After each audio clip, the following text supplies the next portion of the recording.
chapter 6 of the Sai Satcharita. I hope you've all been reading and continuing your reading or listening to the reading of the Sai Satcharita that's happening from the MCB regularly. So, welcome once again. And today we'll read Sai Satcharita chapter 6. And before that, let's invoke Baba in our hearts by chanting the Baba mantra Om Shri Sai Nathaya Namaha 3 times. So please sit erect, close your eyes and chant Om Shri Sai Nathaya Namaha. Om Shri Sai Nathaya Namaha. Om Shri Sai Nathaya Namaha. Om Shri Sai Nathaya Namaha. Om.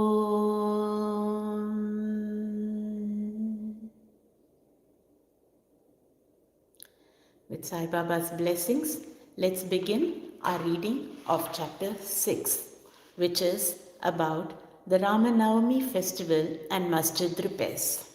Before describing Ramanavami festival and masjid repairs, the author makes some preliminary remarks about Sadguru as follows. Efficacy of the touch of the Guru's hand. When Sadguru is the helmsman, he is sure to carry us safely and easily beyond the worldly ocean. The word Sadguru brings to mind Sai Baba, the perfect master. He appears to me as if standing before me and applying Udi to my forehead and placing his hand of blessing on my head. Then joy fills my heart and love overflows my eyes. Wonderful is the power of the touch of the Guru's hand. The subtle body consisting of thoughts and desires which cannot be burnt by the gross fire is destroyed by the mere touch of the Guru's hand. And the sins of many past births are cleaned and washed away. Even the speech of those who feel agitated when they hear religious and godly talks attain calmness. The sight of Sai Baba's handsome form chokes our throat with joy, makes the eye overflow with tears, and overwhelms the heart with emotions. It awakens in us, I am He, Soham, Brahma consciousness, manifests the joy of self-realization, and dissolving the distinction of I and Thou, makes us one with the Supreme, one reality. When I begin to read scriptures, at every step, I am reminded of my Sadguru, Sai Baba, who assumes the form of Rama or Krishna and makes me listen to his life.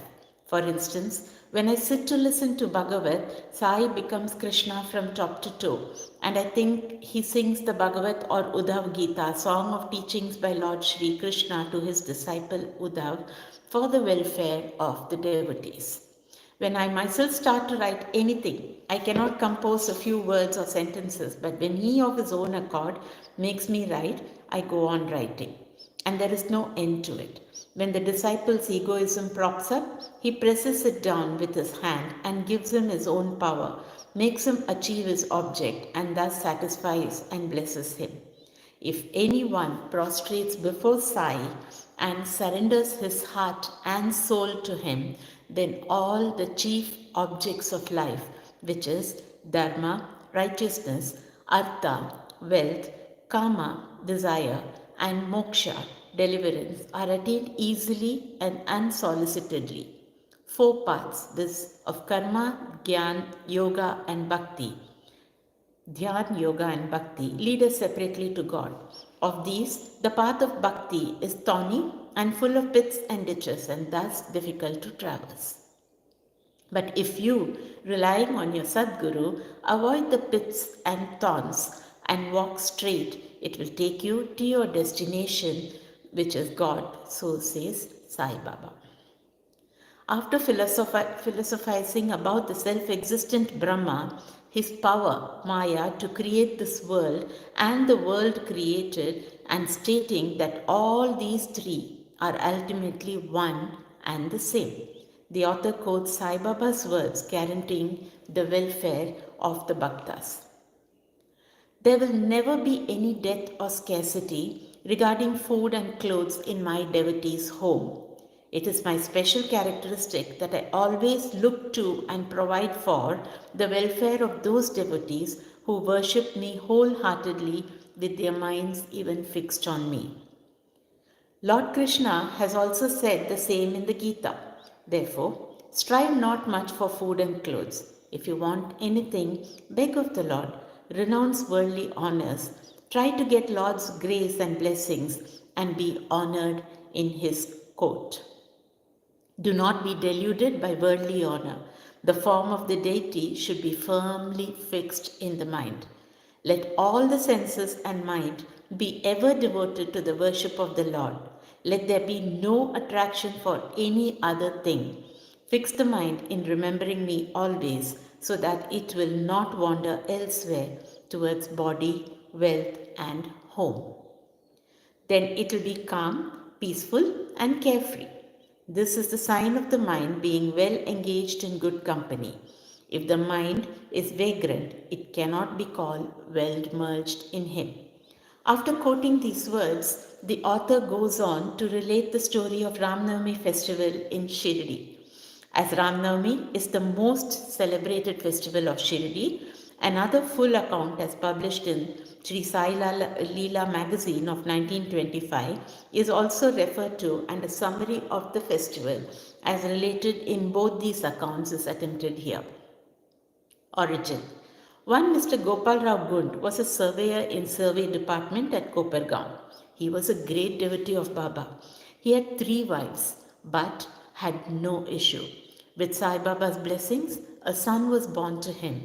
In the joy that he felt due to this, an idea of celebrating a fair or urus occurred to him in the year 1897, and he placed it for consideration before other Shirdi devotees with Tatya Patil, Dada Kote Patil, and Madhavrao Deshpate Shama. They all approved of the idea and obtained Sai Baba's permission and blessings for it. Then, an application was made to get the collector's sanction for celebrating the Urus, but as the village Kulkarni held against holding the fair, the sanction was refused. But as Sai Baba had blessed it, they tried again and ultimately succeeded in getting the collector's sanction. The day of the Urus was fixed on Ramanavami after having consultation with Sai Baba. It seems he had some purpose behind this, with the unification of the 2 festivals, the Urus and the Ramanavami, and the unification of the 2 communities, the Hindus and the Mohammedans. As future events showed, this end or object was duly achieved. Though the permission was obtained, but other difficulties cropped up. Shirdi was a village and there was a scarcity of water. There were 2 wells in the village. The one in use dried up soon, and the water from the second was brackish. This brackish water was turned into sweet water by Sai Baba by putting flowers into it. As the water of this well was insufficient, so Tatya Patil had to arrange to get water from outside. Temporary shops were to be constructed and wrestling bouts arranged. Gopal Rao Gund had a friend by name Damu Anna Kasar of Ahmednagar.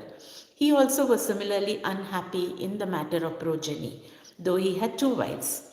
He too was blessed by Sai Baba with sons, and Mr. Gund prevailed upon his friend to prepare and supply 1 flag for the procession of the fair.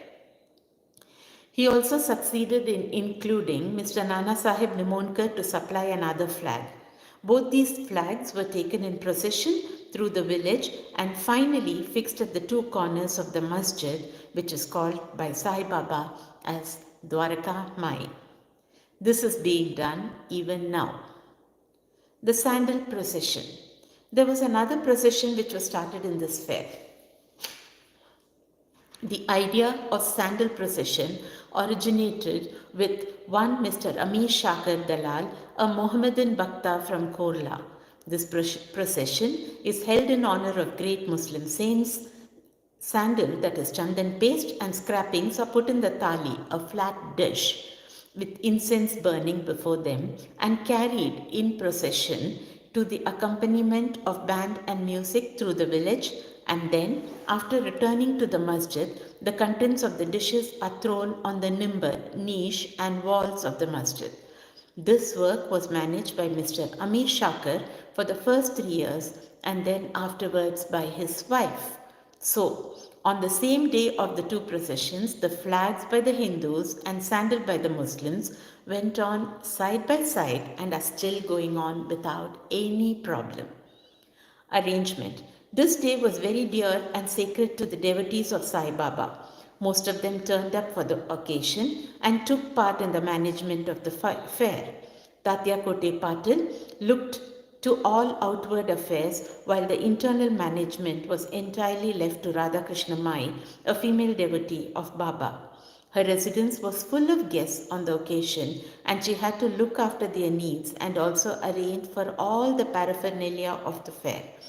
Another work which she willingly did was to clean and whitewash the entire masjid, its walls and floor, which were blackened and were full of soot on account of the perpetual duni, the sacred fire of Baba.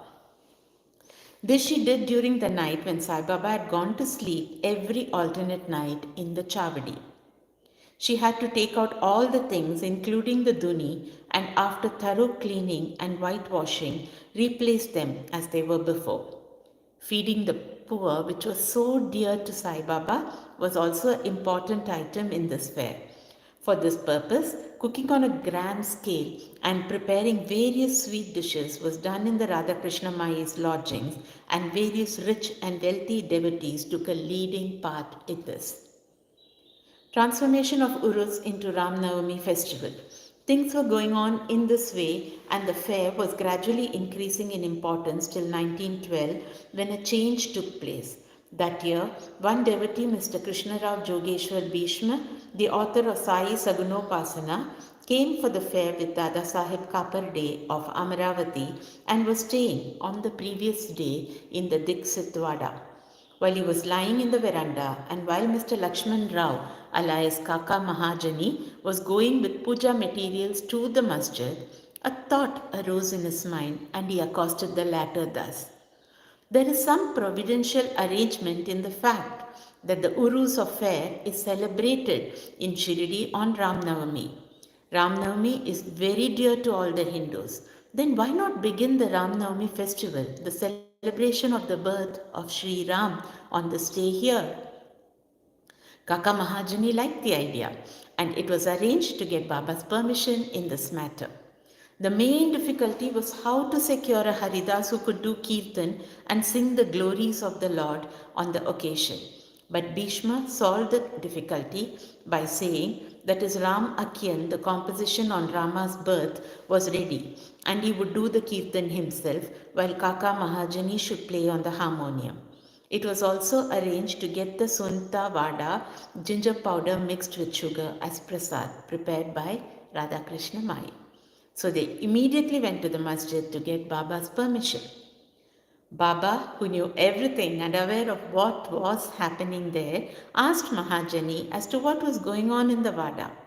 Being rather perturbed, Mahajani could not catch the purport of the question and remained silent. Then Baba asked Bhishma what he had to say. He explained the idea of celebrating Ram Navami festival and asked for Baba's blessings and permission, and Baba gladly gave it. All rejoiced and made preparations for the Jayanti festival. Next day, the masjid was decorated with buntings, etc. A cradle was supplied by Radhakrishna Mai and placed in front of Baba's seat, and the proceedings started. Bhishma stood up for Kirtan and Mahajani began to play on the harmonium. Sai Baba sent a man to call Mahajani. He was hesitating to go, doubtful whether Baba would allow the festival to go on. But when he went to Baba, the latter asked him as to what was going on and why the cradle was placed here. He answered that the Ram Navami festival had commenced and the cradle was put out for that purpose. Then Baba took a garland from the nimbar and placed it round his neck and sent another garland for Bhishma. Then the Kirtan commenced.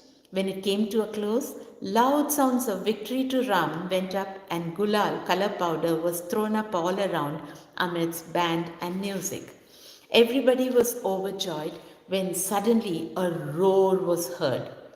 The red powder thrown promiscuously went up and somehow fell into Baba's eyes.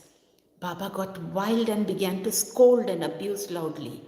People got frightened and took to their heels.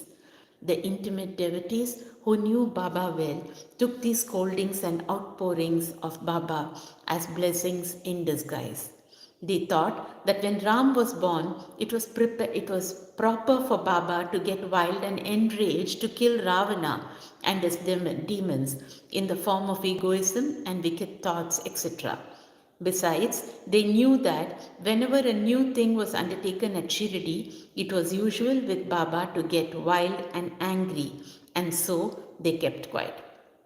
Radha Krishna Mai was rather afraid and thought that Baba might break her cradle, and she asked Mahajani to pull the cradle back. When he went to loosen and unfasten the cradle, Baba went to him and asked him not to remove it. Then, after some time, Baba became calm, and that day's program, including Mahapuja and Arati, was finished. Later on, Mr. Mahajani asked Baba for permission to remove the cradle. Baba refused the same, saying that the festival was not yet over. Next day, another kirtan and Gopal Kala ceremony, an earthen pot containing parched rice mixed with curd is hung to be broken after the kirtan, and the contents distributed to all, as was done by Lord Krishna amongst his cowherd friends, who was performed, and then Baba allowed the cradle to be removed. While the Ram Navami festival was thus going on, the procession of the two flags by day and that of the sandal by night went off with the usual pomp and show. From this time onwards, the Urus of Baba was transformed into the Ram Navami festival. From next year, 1913, the items in the program of Ram Navami began to increase. Radha Krishnamai started a Nam Sapta, singing the glory of God's name continuously day and night for 7 days, from 11th day of Chaitra. For this, all devotees took part by turns, and she also joined it sometimes early in the morning. As Ram Navami festival is celebrated in many places all over the country, the difficulty of getting a Haridas was felt again. But 5 or 6 days before the festival, Mahajani incidentally met Balabua, who was known as modern Tukaram, and got him to do the Kirtan that year. The next year, 1914, another Balabua Satarkar of Birhad Siddha Kavate, district Satara, could not act as a Haridas in his own town, as plague was prevailing there, and so he came to Shirdi. With Baba's permission, which was secured through Kaka Sahib Dixit, he did the Kirtan and was sufficiently recompensed for his labor. The difficulty of getting a new Haridas every year was finally solved from 1914 by Sai Baba, as he entrusted this function to Das Ganu Maharaj permanently, and since that time he had been successfully and creditably conducting that function until now. Since 1912, this festival began to grow gradually year by year. From the 8th to 12th of Chaitra, Shirdi looked like a beehive of men. Shops began to increase. Celebrated wrestlers took part in wrestling bouts. Feeding of the poor was done on a grander scale. Hard work and sincere efforts of Radhakrishna Mai turned Shirdi into a Sansthan state. Paraphernalia increased.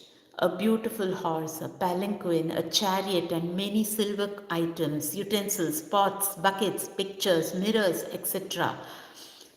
were presented. Elephants were also present for the procession. Though all this paraphernalia increased enormously, Sai Baba ignored all these things and maintained his simplicity and modesty as before. It is to be noted that both the Hindus and Mohammedans have been working in unison in both the processions during the entire festival, and there has been no confrontation or quarrel between them at all so far. First, about 5,000 to 7,000 people used to gather, but that figure went up to 75,000 in some years. Still, there was no outbreak of any epidemic disease nor any riots worth the name during the past so many years. Repairs to the masjid. Another important idea occurred to Gopal Gun just as he started the Urus of fair. He thought that he should repair and renovate the masjid. So, in order to carry out the repairs, he collected stones and got them dressed. But this work was not assigned to him. This was reserved for Nana Sahib Chandorkar and the payment work for Kaka Sahib Dixit. Initially, Baba was unwilling to allow them to have work done, but with the intervention of Malsapati, a local devotee of Baba, his permission was secured. Baba took a small ghadi for a seat, discarding the usual piece of sackcloth used till then. In 1911, the Sabha Mandap courtyard was also put in order with great labor and effort. The open space in front of the masjid was very small and inconvenient. Kaka Sahib Dixit wanted to extend it and put a roofing on it. At great expense, he got iron posts, pillars, and trusses and started the work. At night, all the devotees worked hard and fixed the posts. But Baba, when he returned from Chavadi next morning, uprooted them all and threw them out. Once it so happened that Baba got very excited, caught a pole with one hand and began to shake and uproot it, and with the other hand caught Tatya Patil's neck. He took by force Tatya's feta, such a match, set it on fire, struck a match, set it on fire, and threw it in a pit. At that time, Baba's eyes flashed like burning embers. None dared to look at him.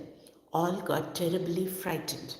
Baba took out a rupee from his pocket and threw it there as if it were an offering on an auspicious occasion. Tatya was also much frightened. None knew what was going to happen to Tatya and none dared to interfere. Bhagwatji Shinde, the leper devotee of Baba, made a bold advance, but he was pushed aside by Baba.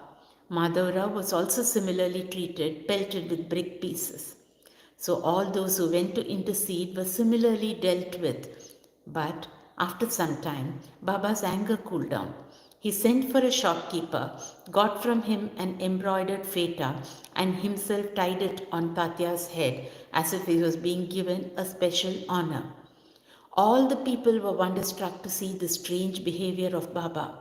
They were at a loss to know what enraged Baba so suddenly and what led him to assault Tatya Patil and why his anger cooled down the next moment. Baba was sometimes very calm and quiet and talked sweet things with love, but suddenly, with or without any reason, got enraged. Many such incidents may be related, but I do not know which to choose and which to omit. I therefore refer them as they occur to me. In the next chapter, the question whether Baba was a Hindu or a Mohammedan will be taken up, and his yogic practices and powers and other matters will also be dealt with. Bow to Sri Sai Baba, peace be to all. Jai Mohanji, Om Sai Ram.